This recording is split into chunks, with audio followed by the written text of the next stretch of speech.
Welcome back to Driving at Home. Today we're going to be continuing our look at this article written in The Atlantic by a guy named Patrick George about what's holding back electric vehicle adoption in America.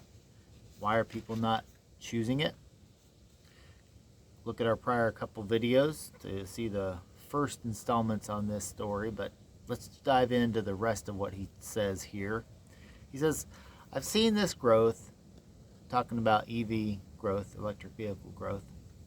I've seen this growth and its continued challenges firsthand over a decade of testing and writing about cars.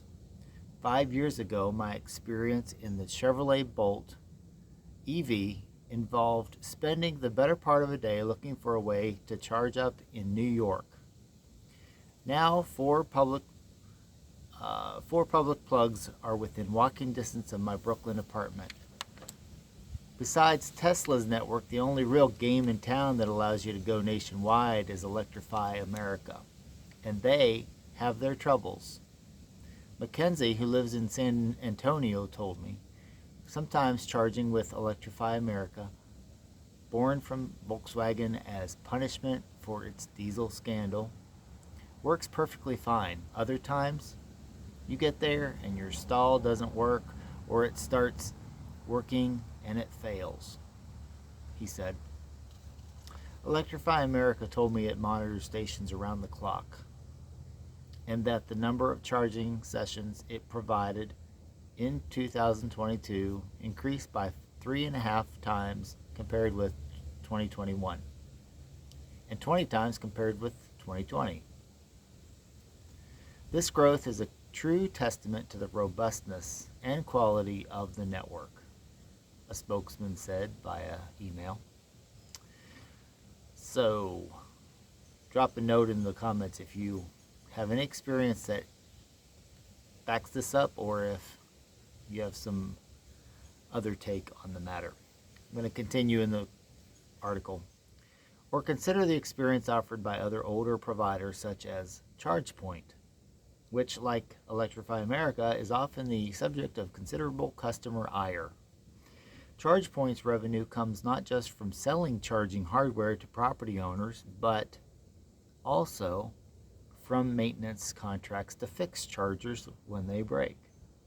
In other words, if a driver encounters a broken ChargePoint charger, ultimately the property owner who bought the hardware is responsible for getting it fixed.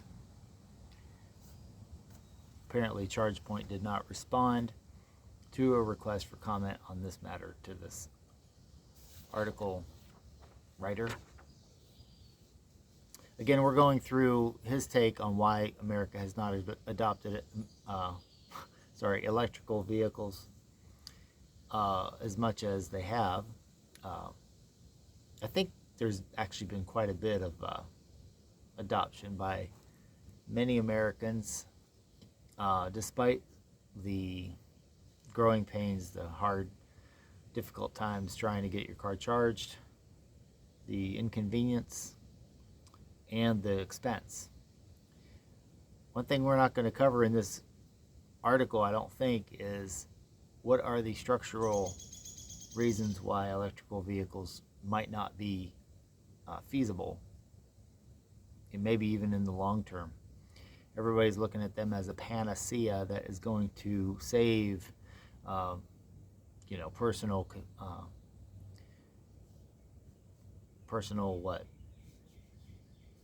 travel.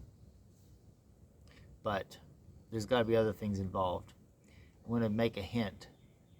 The real key to this whole thing is not whether people are going to adopt electric vehicles.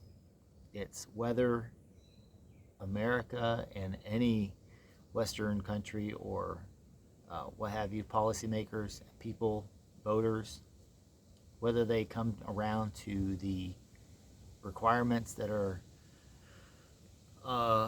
presented by the electric vehicles in the realm of power generation. Because that's where the real rubber meets the road when you talk about electric vehicles. Some people think they're saving fossil fuels by going to electric vehicles, but they are not currently. there's one solution out there currently that is feasible for solving that problem. We'll continue to read this article in a future video, but leave in the comments if you know what the solution is that I'm alluding to in my comments here, because it's pretty straightforward. Leave a comment and subscribe. We'll see you next time, and give me a thumbs up. Thank you.